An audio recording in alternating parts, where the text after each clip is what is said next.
Nominate చేస్తున్నాను నేను ఇక్కడ. నీకు మాట్లాడడం లేకపోతే నీ ప్రాబ్లం, కానీ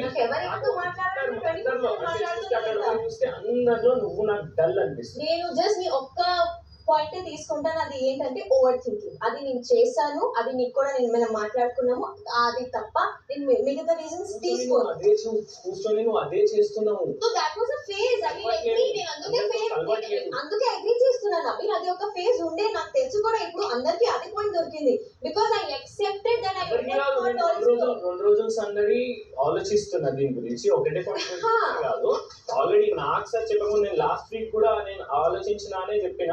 అప్పుడు డైనింగ్ టేబుల్ పైన వచ్చి చెప్పినాక ఆయన యాక్టివ్ అవుతుంది ఇంకా అంటే కొంచెం ఏదో కనిపించింది, కానీ అంతేం ఎక్కువ కనబడట్లేదు. కంపారిటివ్లీ అందరిని చూస్తే నువ్వు నాకు చాలా డల్ కనిపిస్తుంది.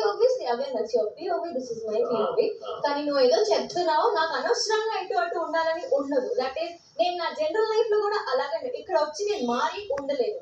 అండ్ అదే మేబీ నా ఆడియన్స్ చూస్తారు,